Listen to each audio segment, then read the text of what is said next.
Hey friend, are you struggling to keep up with your busy schedule?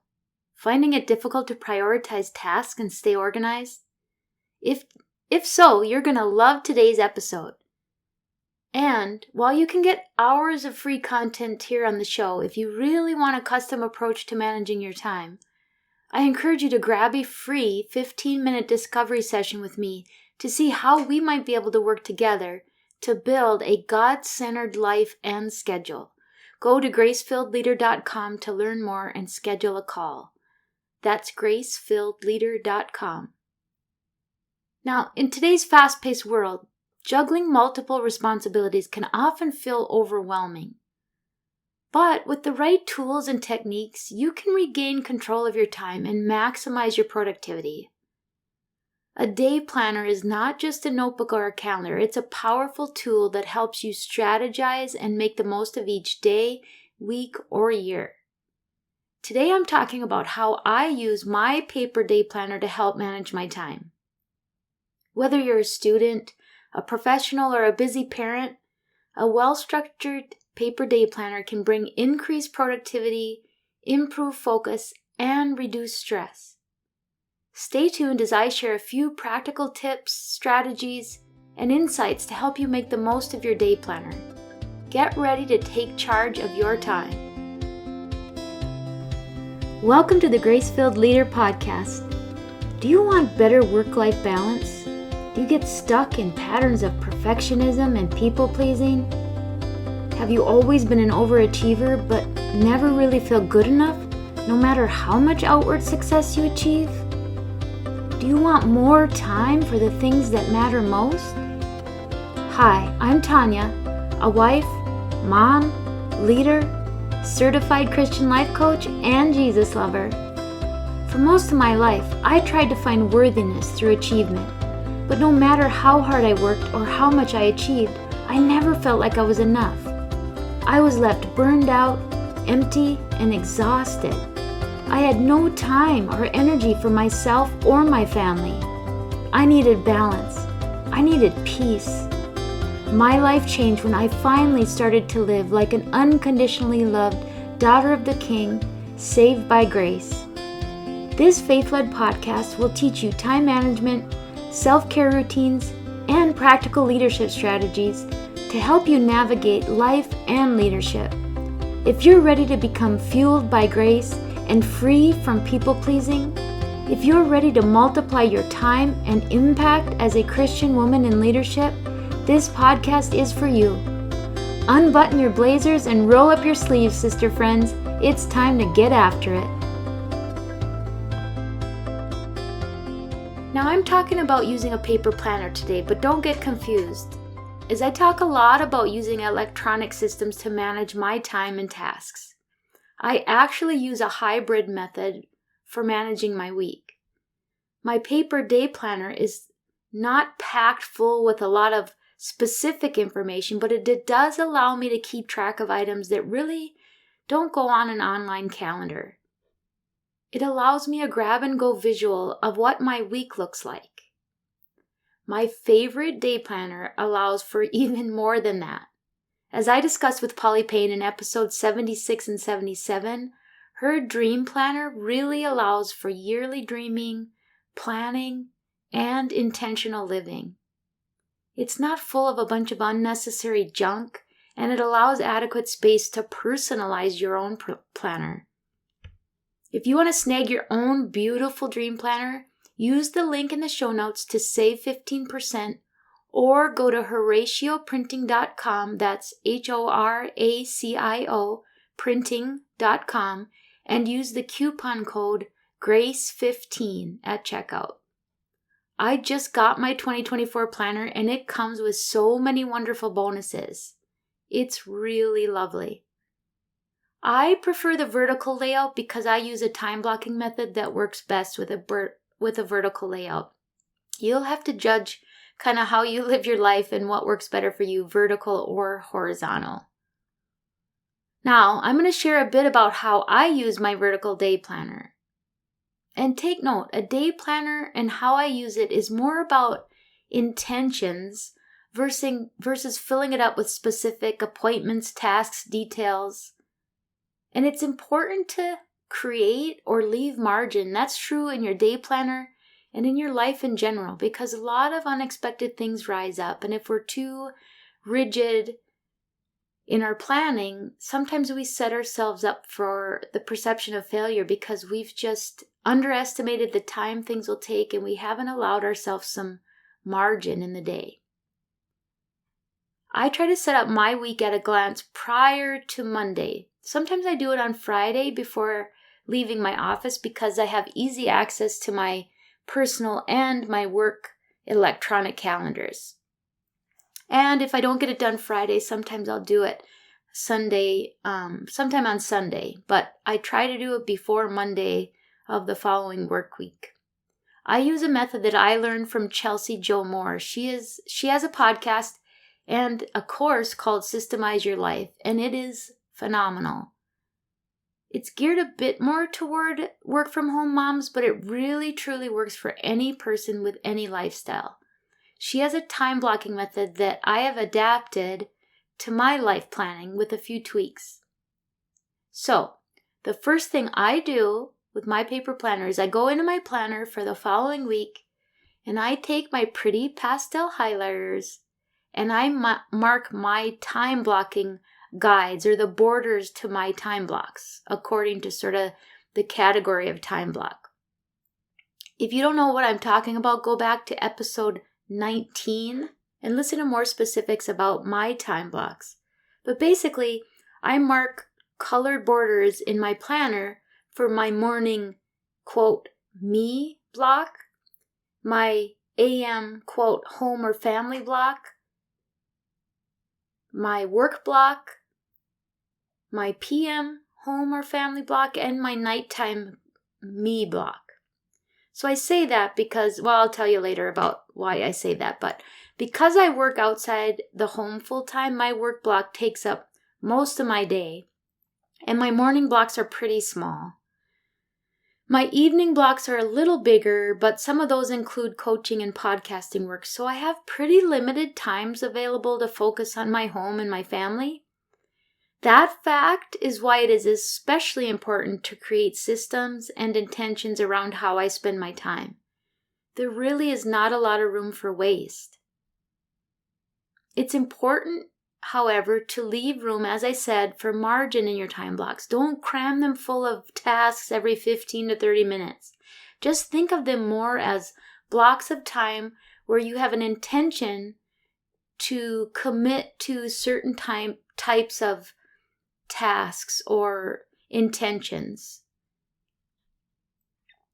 So another thing I do in my planner is I kind of create a legend or two legends. At the top, I list out the categories that are considered my fundamentals, the things that have to be part of my life in order for me, my family, and my home to function. They are the non-negotiable parts of my life. So mine include work blocks, of course, both for my day job and my coaching work, exercise, meal planning, cleaning, husband or family time, random to-dos, and planning for my next week.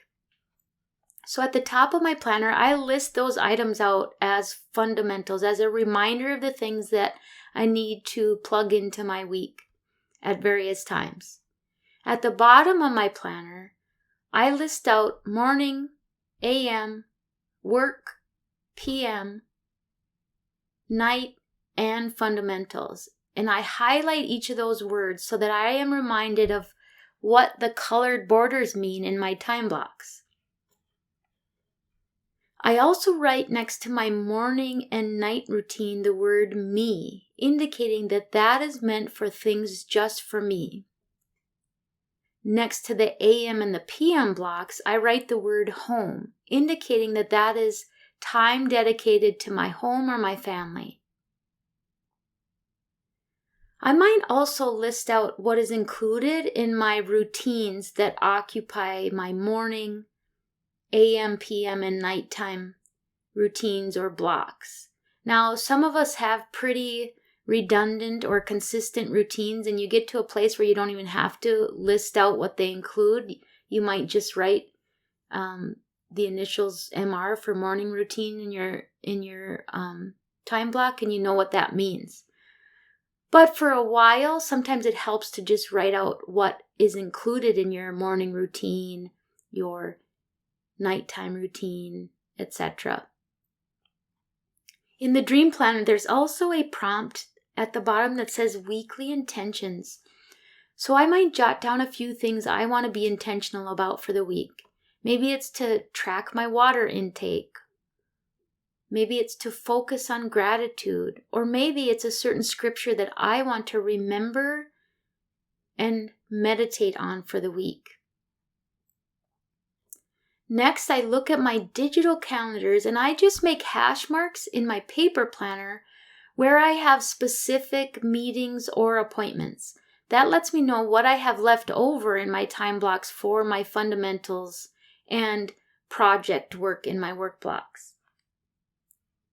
Then I take a fine tip pen or marker that doesn't smear and I jot in my time blocks where I intend to do my fundamental needs. For example, I write down walk or gym in the block where I intend to exercise.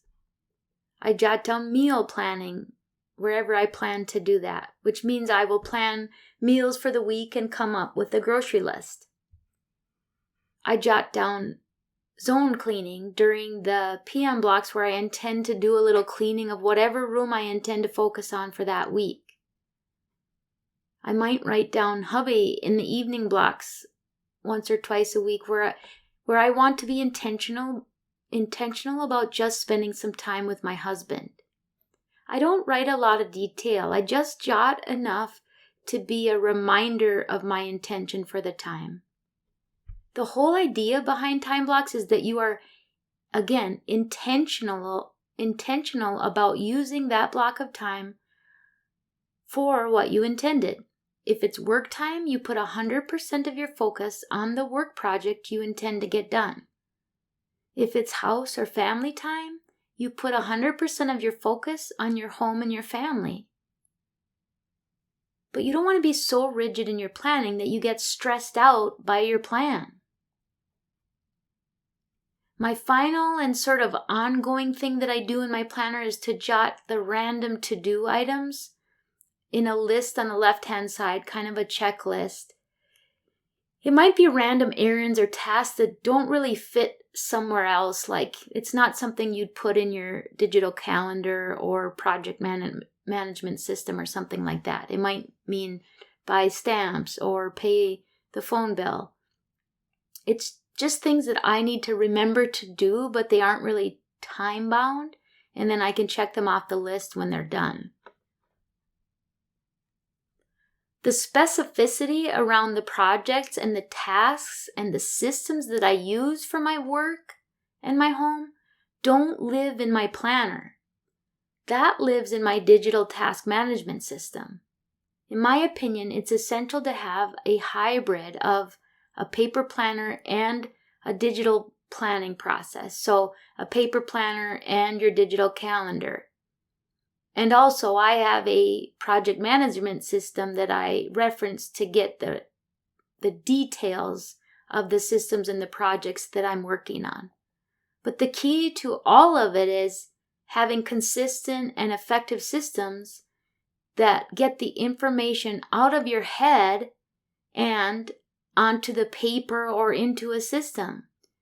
That is what truly leads to efficiency, stress reduction, and freedom from overwhelm. And it actually leads to basically getting more done and forgetting less things because it doesn't have to live in your head. I've also learned that I need to be realistic and reasonable with myself. I get very little time in my home, so I have to be willing to break things down into reasonable chunks. I don't have entire days or even entire chunks of days available to focus on cleaning and organizing my home. I have to break things down into smaller pieces. That has been even more true since starting my coaching and podcasting. there just isn't much margin. I probably shouldn't say it out loud, but I actually want to sit down soon and sketch out a plan to eliminate some clutter so that my routine cleaning and tidying becomes more manageable and requires less time. Maybe I'll do a little challenge in the group. We'll see. I'm going to have to take it room by room in really small pieces so that it can fit into my PM time blocks. But my intent would be to declutter my home or my spaces bit by bit. But that's a bit off topic for today's discussion around using the daily planner. But I think we'll come back to that, and I'd be curious to know if any of you want to join me in that challenge. Again, my intent would be to truly break it down into bite-sized pieces so that it is realistic and reasonable for those of us that are busy professionals working outside the home, so that it doesn't overwhelm you to just think about it. Anyway, so just to review quickly the steps that I take in my paper day planner each week.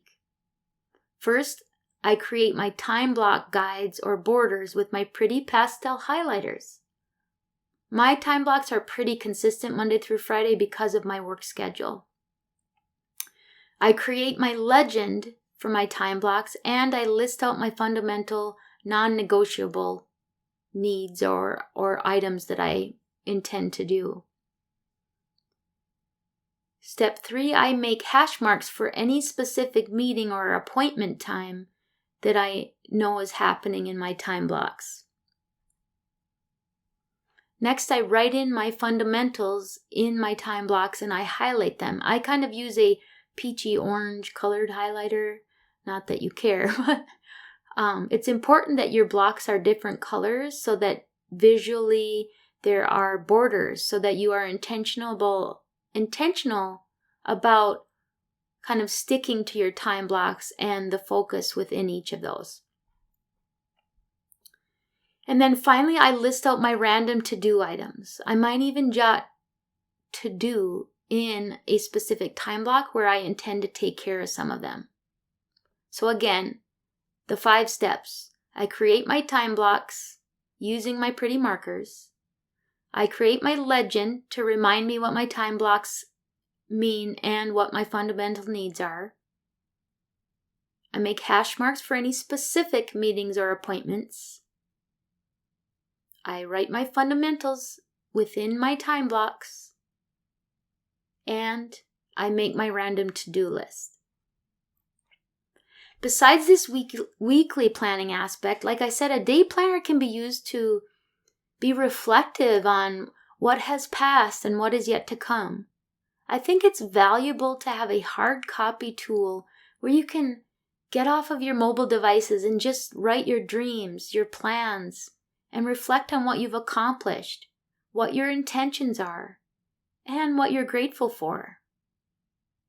The Dream Planner is actually set up in kind of quarterly reflections. There's a space for praise reports. It's very thoughtfully made, and I know that if you try it, you'll never go to a different kind of planner. I would bet that. A day planner is a visual reminder of how we're to be intentional about stewarding our time for the things that matter. And it truly does increase your potential for reducing chaos and becoming more productive and efficient. To me, just having that visual plan and knowing what's coming immediately reduces my stress, because I don't just stand there and kind of wonder, what am I going to be doing today, or what does my week look like? I know in advance what my intentions are. I'm guessing I will have even more wisdom to share with you after I attend the Dream Planning Workshop in November. It will be my first ever, and I'm so excited. It's actually hosted in San Diego, California, the first weekend in November, and it's an event that's organized by Polly Payne and her team, and it's actually dedicated to teaching women, I guess anyone probably, but really how to kind of dream and set their intentions for the year to come. So I'll be sure to share my experience with that and any tidbits of wisdom that I come away with. Speaking of November, I want to remind you to register for the 2023 Renewed virtual conference happening November 6th through 10th. I will actually be one of the guest speakers, and there's such a lineup of faith-led women speakers who will be presenting on a multitude of empowering topics. It is completely free and accessible really at your own convenience. You can participate as much or as little as you like and on your own timeline because it's hosted on a virtual platform with most of the sessions pre-recorded. The link to register for the Renewed virtual conference is in the show notes. You're not going to want to miss this, my friends, so go sign up right now. I hope this episode gave you a little more insight into how to effectively use a paper day planner to maximize your time and your potential. Until next time, I pray the Lord blesses you with gratitude and His amazing grace. I pray this episode blessed you, spoke to you, or encouraged you in some way. If so, please share it with a friend and head on over to Apple Podcasts to leave me a review. That's the only way for me to know if you're enjoying the show. Nothing blesses me more than to hear from you. Also, come on over to our free Facebook community. This is a great place for us to support one another on our faith and leadership journeys. You can find the link to the group in the show notes or go to gracefilledleader.com/community. If you have questions or content ideas for the show, please send me a message on SpeakPipe or via email. Go to gracefilledleader.com/contact and leave a written or voice recorded message. I would love to know how I can best serve you on the podcast. Now to Him who can do immeasurably more than we can ask or imagine, according to His power that is at work within us. Ephesians 3, verse 20. Until next time, my friends, God bless.